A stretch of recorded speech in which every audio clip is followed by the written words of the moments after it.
Chairman and the Chief Executive Councillor, LAHTC, Kargil. 3. Haji Muhammad Hanifa, Member of Parliament, Ladakh. General Dheeraj Seth, Chief of Army Staff. Lieutenant General Prateek Sharma, Yoshin C, Northern Command. Sri Ashish Kundra, Chief Secretary, Ladakh. Lieutenant General Madan Raj Pandey, GOC 14 Corps. Air Marshal Ashish Singh, Senior Air Staff Officer, Western Air Command. यहाँ मौजूद सभी अधिकारीगण, जवानों और उनके परिवारजन, मेरे प्यारे एनसीसी के कैडेट्स एवं छात्रों, डिस्टिंग्विश्ड गेस्ट्स, मीडिया के मित्रों, देवियों व सज्जनों, सर्वप्रथम मैं कारगिल दिवस के अवसर पर भारत माता के उन जाबाज सपूतों को नमन करता हूं जो मातृभूमि की रक्षा के लिए अपने प्राणों की आहूति देने में पीछे नहीं हटे। मैं ऑपरेशन विजय की सफलता के 26 वर्ष पूरे होने पर समस्त देशवासियों को भी हार्दिक बधाई देता हूं। साथियों, कारगिल भारत माता के मुकुट में जुड़े हुए किसी हीरे के समान है और आज द्रास में कारगिल की इस वीर भूमि पर आप सभी सैनिकों के बीच उपस्थित होकर मैं जिस गर्व की अनुभूति कर रहा हूं उसे मैं शब्दों में बयां नहीं कर सकता हूं। साथियों, जो तिरंगा आज इस मेमोरियल पर इतनी शान के साथ लगा रहा है, इसकी आन बान और शान की एक बहुत बड़ी कीमत है। आज से ठीक 27 वर्ष पहले 1999 की जुलाई में हमारी मातृभूमि पर कायरतापूर्ण और कुटिल हमला हुआ था। पाकिस्तान ने अपनी सेना के घुसपैठियों के माध्यम से छल बल और धोखे का सहारा लेते हुए हमारी चोटियों पर कब्जा कर लिया था। ये वो चोटियां थीं जो सर्दियों में खाली रहती थी और दुश्मन ने उसी संधिकाल का फायदा उठाया। लेकिन दुश्मन हमारी सेना के शौर्य और संकल्प की ऊंचाई को भांपने में चूक गया। हमारे जवानों ने सिर्फ पहाड़ की ऊंचाइयों को ही नहीं बल्कि मानवीय सीमाओं की हर परिभाषा को भी पार करके दिखाया सारी दुनिया को। कारगिल युद्ध केवल भारत की सैन्य और कूटनीतिक विजय नहीं थी मित्रों, वह एक ऐसा क्षण था जब पूरी दुनिया ने भारतीय सैनिकों का अदम्य साहस देखा, उनका शौर्य देखा। कारगिल युद्ध के समय भारतीय जवानों की वीरता का ऐसा इतिहास रचा था जो हर भारतवासी के लिए एक गर्व का विषय है। भारतीय सैनिकों के अद्वितीय शौर्य के बारे में फॉर्मर कैबिनेट सेक्रेटरी और यूएसए में भारत के एम्बेसडर रहे नरेश चंद्रा जी से यूएस आर्म्ड फोर्सेस के एक जनरल ने कहा था कि यूनाइटेड स्टेट्स मैरिन्स भी शायद वह नहीं कर पाते जो भारत के जवानों ने कारगिल में करके दिखाया है। उस जनरल ने कहा था कि गोलियों के बौछार के बीच पहाड़ पर चढ़ते जाना, अपने सामने अपने साथियों को शहीद होते हुए देखना, फिर भी बिना रुके शिखर पर पहुंचकर दुश्मन से आमने सामने की लड़ाई लड़ना, ऐसा असाधारण शौर्य केवल भारतीय सैनिक ही दिखा सकता है।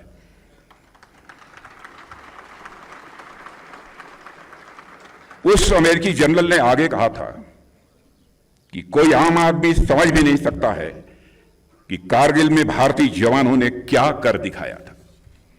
साथियों, आप जानते हैं 18,000 से 20,000 फीट की ऊंचाई है, जहां तापमान रात को -40 डिग्री सेल्सियस तक गिर जाता है, जहां ऑक्सीजन की भारी कमी हो, जहां साधारण इंसान का जीवित रहना ही अपने आप में एक चुनौती है।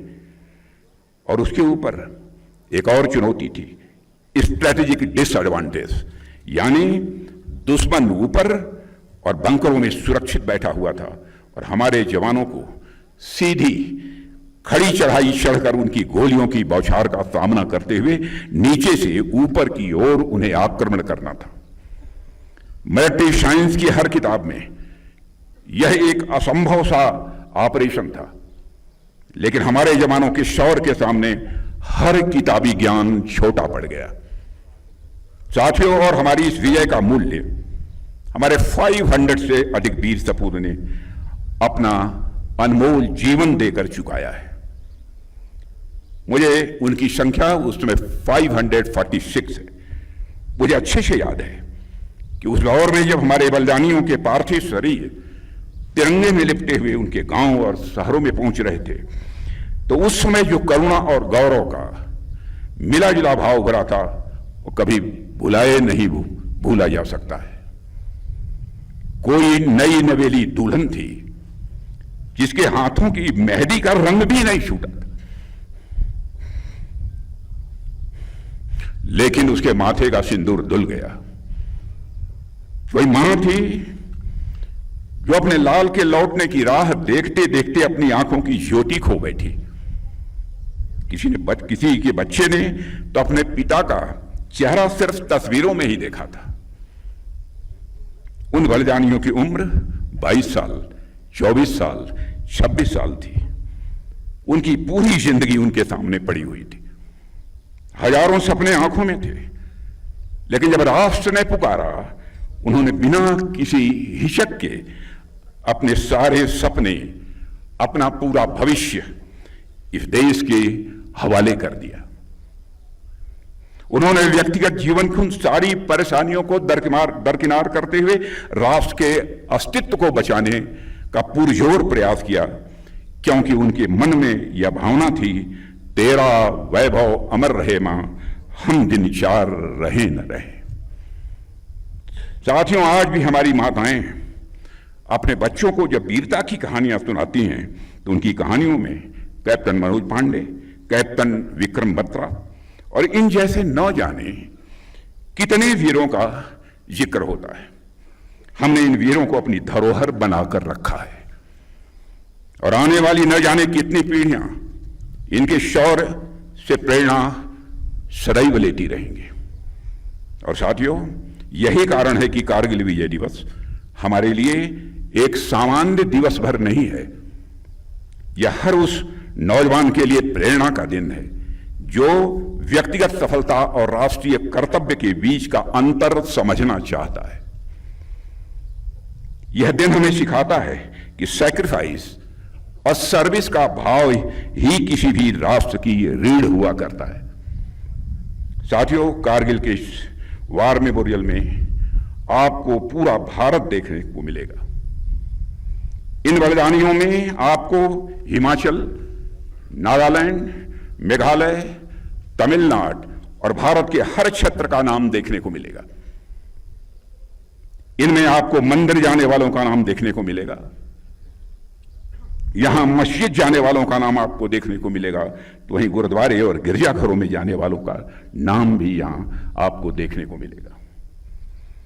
साथियों, इन तमाम विविधताओं के बावजूद इन बलिदानियों का खून एक ही रंग का है और यह खून इसी एक मिट्टी में गिरा है। जो लोग इस देश को तोड़ने के सपने देखते हैं, उन्हें एक बार इस दीवार को देखना चाहिए। यह दीवार अपने आप में उनके दुस्वप्नों का एक जवाब है। साथियों, हमारे बहादुर सैनिकों ने हमेशा अपने शौर्य का परिचय दिया है, पराक्रम का परिचय दिया है। अभी हाल ही में हमने ऑपरेशन सिंदूर की सफलता का 1 वर्ष पूरा किया है। उस ऑपरेशन के दौरान हमारी जाबाज सेना के जवानों ने, अधिकारियों ने आतंकवादियों, उनके सरपरस्तों को ऐसा जवाब दिया है जिसे वे आजीवन कभी भूल नहीं पाएंगे। ऑपरेशन सिंदूर ने यह साफ कर दिया है कि भारत को आतंकवाद के सहारे डराने का सपना देखने वालों का अब अंजाम क्या होगा। भारत पाकिस्तान के हर मिस एडवेंचर का जवाब उसकी कल्पना से कहीं अधिक कठोर तरीके से देने की क्षमता रखता है। और मैं इस मंच से यह साफ संदेश देना चाहता हूं कि भारत की संप्रभुता की ओर बढ़ने वाला हर नापाक कदम का यही अंजाम होगा। साथियों, हमारा इंटेंशन साफ है कि अब पाकिस्तान से कोई बात नहीं होगी, और अगर बात होगी तो सिर्फ पीओके पर ही बात होगी, जो कि भारत का हिस्सा है, जिस पर पाकिस्तान ने अवैध तरीके से कब्जा किया था।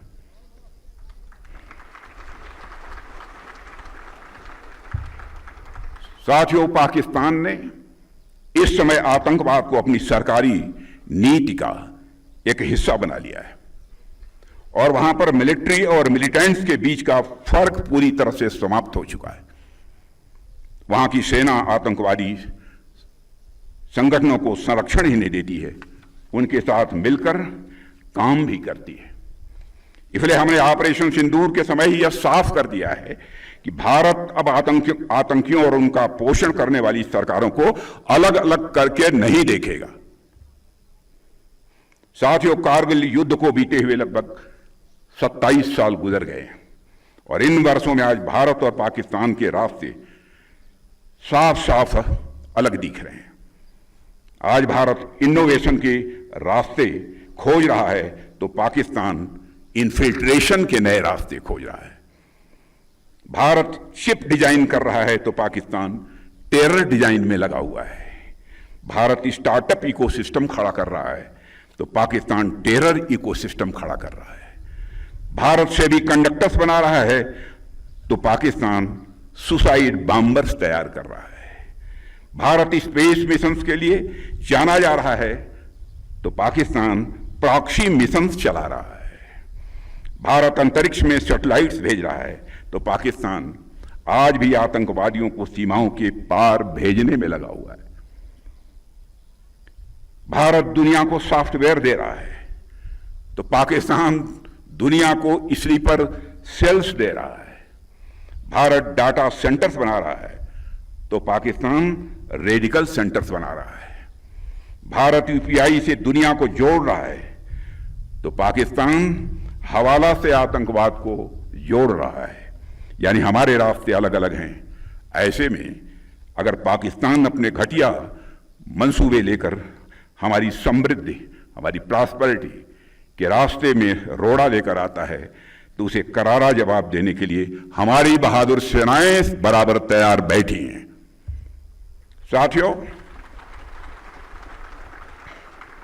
साथियों, आजकल आप देख रहे होंगे दुनिया के अनेक क्षेत्रों में इस समय कॉन्फ्लिक्ट्स चल रहे हैं।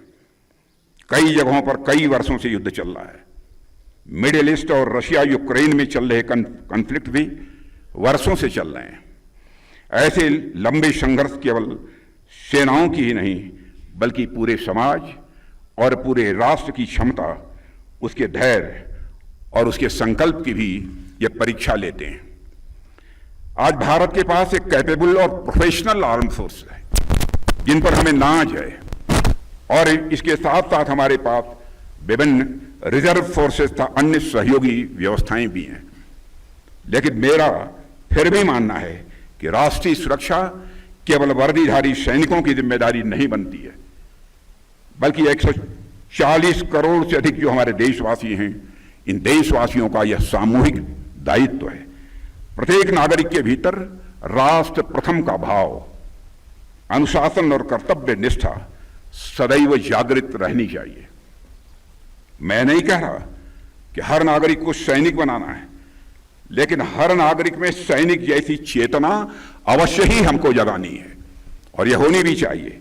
यदि कभी राष्ट्र ऐसी परिस्थिति का सामना करे जहां देश को अपने नागरिकों के प्रत्यक्ष या अप्रत्यक्ष सहयोग की आवश्यकता हो तो प्रत्येक भारतीय मानसिक रूप से, नैतिक रूप से और जरूरी ट्रेनिंग के साथ साथ राष्ट्र की रक्षा के लिए आगे आने को सदैव तैयार है। जिस तरह से हर सैनिक पहले एक भारतीय होता है, उसी तरह प्रत्येक भारतीय के भीतर भी एक सैनिक का साहस, एक सैनिक का अनुशासन और राष्ट्रभक्ति सदैव यह जीवित रहनी चाहिए। साथियों, अभी कुछ ही दिन पहले दिल्ली में नेशनल वार मेमोरियल से मैंने शौर्य विजय यात्रा को हरी झंडी दिखाई थी।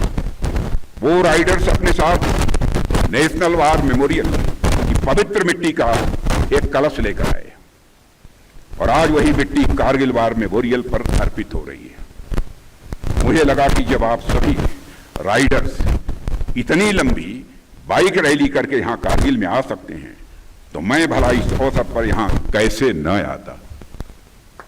आपकी यह बाइक रैली भी उसी एकता की भावना की प्रतीक है। आपकी बाइक रैली भी उसी एकता की भावना की प्रतीक है, जिस भावना को हमारे सैनिक अपने अंदर धारण किए हुए होते हैं। साथियों, जैसा कि आप सब जानते हैं, हम जब 2047 तक विकसित भारत के निर्माण की ओर अग्रसर हैं, यह संकल्प सिर्फ इकोनॉमिक प्रॉस्पेरिटी का नहीं है, बल्कि यह स्ट्रेटेजिक पावर, कल्चरल प्राइड और सोशल हार्मनी का भी एक संकल्प है। और यह संकल्प तभी सिद्ध होगा जब राष्ट्र निर्माण के हर क्षेत्र में हम सब कारगिल के शहीदों जैसी निष्ठा और कर्तव्य परायणता का परिचय देंगे। साथियों, हमारी सरकार हमारे प्रधानमंत्री श्री नरेंद्र मोदी जी के नेतृत्व में राष्ट्र की सुरक्षा को सर्वोच्च प्राथमिकता दे रही है।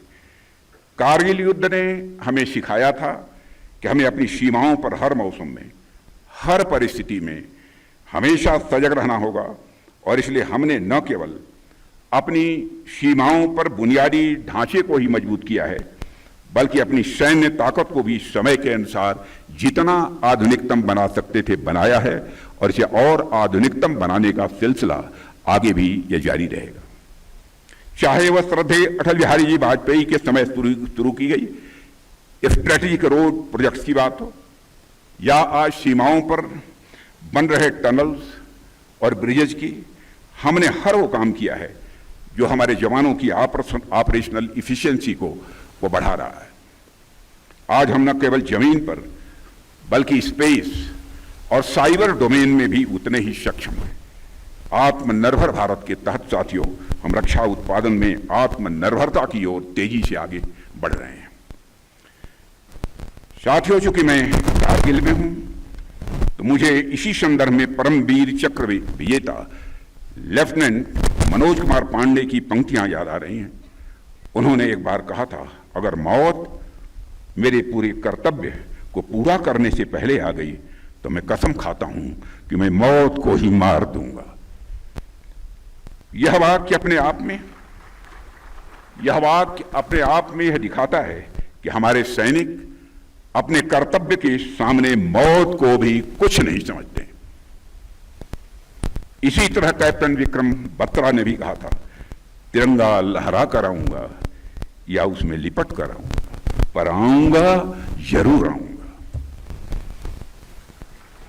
साथियों, लोग मुसीबतों से बचते हैं, परेशानियों से लोग भागते हैं, किसी भी खतरे से जल्द बाहर निकलना चाहते हैं, लेकिन कैप्टन विक्रम बत्रा ने एक चोटी पर कब्जा करने के बाद कहा था, ये दिल मांगे मोर,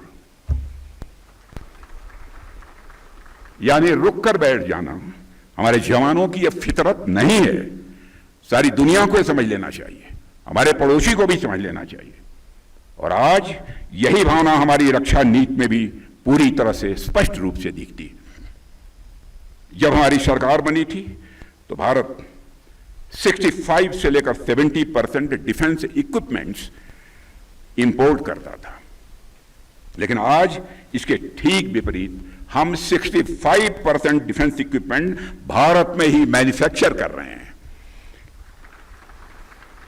लेकिन साथियों, देश का रक्षा मंत्री होने के नाते मैं आप सबको आश्वस्त करना चाहता हूं, और प्रधानमंत्री जी का जैसा हमारा संकल्प है उस आधार पर भी आश्वस्त करना चाहता हूं, लेकिन हम यहीं रुकेंगे नहीं। आज हमारे सैनिकों के पास indigenously developed air defence control system Akashteer है।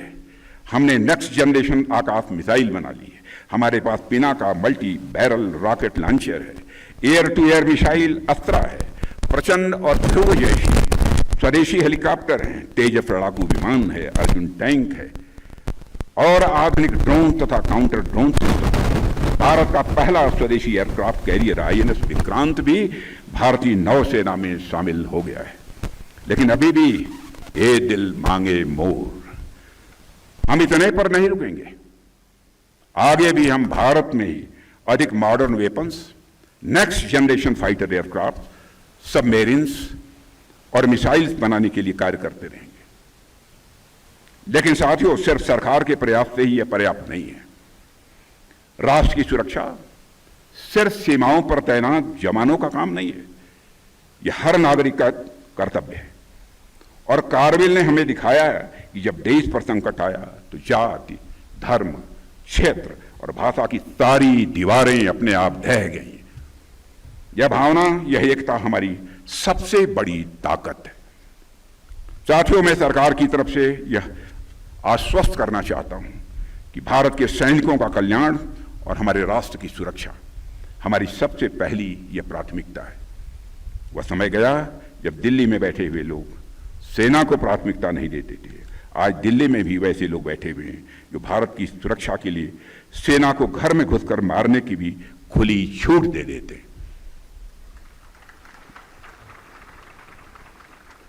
ऐसा नहीं है कि हमारी सेना के पास पहले क्षमता नहीं थी, पहले भी थी। हमारी सेना पहले भी इतनी शक्तिशाली थी, बस कमी थी तो एक पॉलिटिकल विल पावर की, एक राजनीतिक इच्छा शक्ति की कमी थी। और मैं आप लोगों को यहां इस मंच से विश्वास दिलाना चाहता हूं साथियों कि केंद्र सरकार की पॉलिटिकल विल पावर, राजनीतिक इच्छा शक्ति में कोई कमी न है, न भविष्य में कोई कमी आने पाएगी। सरकार पूरी तन्मयता से अपनी सेना के साथ खड़ी है। देश की जनता और देश की संसद अपने सैनिकों पर पूरा भरोसा करती है।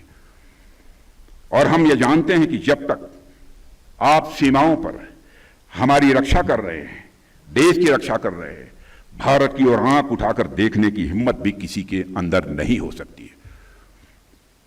साथियों, केवल कारगिल ही नहीं है, बल्कि आजादी के बाद से आज तक जब जब इस राष्ट्र के सामने चुनौती आई है, तब तब आप जैसे वीर सैनिकों ने अपने अदम्य साहस, अनुशासन और सर्वोच्च बलिदान से भारत का गौरव विश्व पटल पर और अधिक ऊंचा किया है।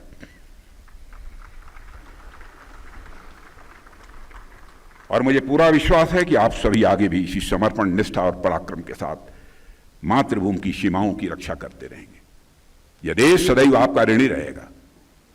इन्हीं शब्दों के साथ मैं आप सभी को ऑपरेशन विजय की गौरव गाथा और कारगिल विजय दिवस की वर्षगांठ पर हार्दिक बधाई और शुभकामनाएं देते हुए अपना निवेदन यहीं समाप्त करता हूं। बोलिए भारत माता की, भारत माता की, भारत माता की। बहुत बहुत धन्यवाद। साथियों, इन तमाम विविधताओं के बावजूद इन बलिदानियों का खून एक ही रंग का है और यह खून इसी एक मिट्टी में गिरा है। जो लोग इस देश को तोड़ने के सपने देखते हैं, उन्हें एक बार इस दीवार को देखना चाहिए। यह दीवार अपने आप में उनके दुस्वप्नों का एक जवाब है। साथियों, हमारे बहादुर सैनिकों ने हमेशा अपने शौर्य का परिचय दिया है, पराक्रम का परिचय दिया है। अभी हाल ही में हमने ऑपरेशन सिंदूर की सफलता का 1 वर्ष पूरा किया है। उस ऑपरेशन के दौरान हमारी जाबाज सेना के जवानों ने, अधिकारियों ने आतंकवादियों और उनके सरपरस्तों को ऐसा जवाब दिया है जिसे वे आजीवन कभी भूल नहीं पाएंगे। ऑपरेशन सिंदूर ने यह साफ कर दिया है कि भारत को आतंकवाद के सहारे डराने का सपना देखने वालों का अब अंजाम क्या होगा। भारत पाकिस्तान के हर मिस एडवेंचर का जवाब उसकी कल्पना से कहीं अधिक कठोर तरीके से देने की क्षमता रखता है। और मैं इस मंच से यह साफ संदेश देना चाहता हूं कि भारत की संप्रभुता की ओर बढ़ने वाला हर नापाक कदम का यही अंजाम होगा। साथियों, हमारा इंटेंशन साफ है कि अब पाकिस्तान से कोई बात नहीं होगी और अगर बात होगी तो सिर्फ पीओके पर ही बात होगी, जो कि भारत का हिस्सा है, जिस पर पाकिस्तान ने अवैध तरीके से कब्जा किया था।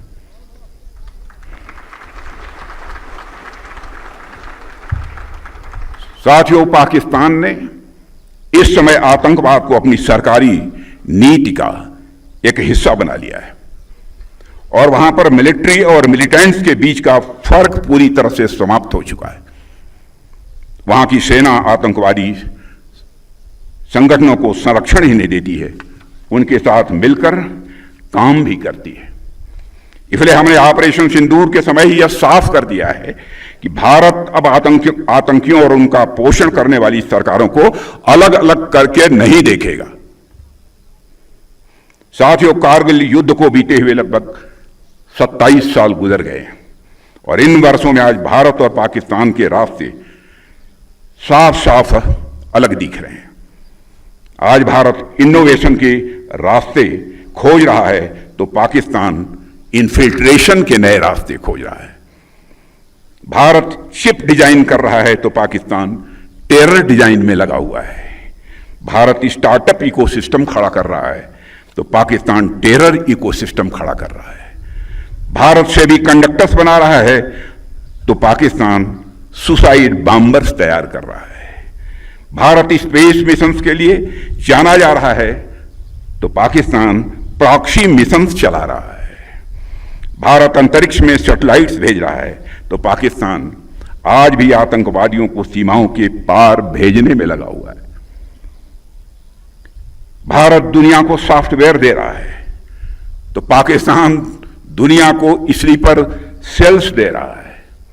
भारत डाटा सेंटर्स बना रहा है तो पाकिस्तान रेडिकल सेंटर्स बना रहा है। भारत यूपीआई से दुनिया को जोड़ रहा है तो पाकिस्तान हवाला से आतंकवाद को जोड़ रहा है। यानी हमारे रास्ते अलग अलग हैं। ऐसे में अगर पाकिस्तान अपने घटिया मंसूबे लेकर हमारी समृद्धि, हमारी प्रॉस्पेरिटी के रास्ते में रोड़ा लेकर आता है तो उसे करारा जवाब देने के लिए हमारी बहादुर सेनाएं बराबर तैयार बैठी हैं। राजनीति हो या क्रिकेट, देश विदेश की ब्रेकिंग हो या आपके मोहल्ले की बड़ी खबर, सब मिलेगा एक ही ऐप में, सबसे तेज और भरोसेमंद। अभी डाउनलोड करें दैनिक भास्कर डिजिटल।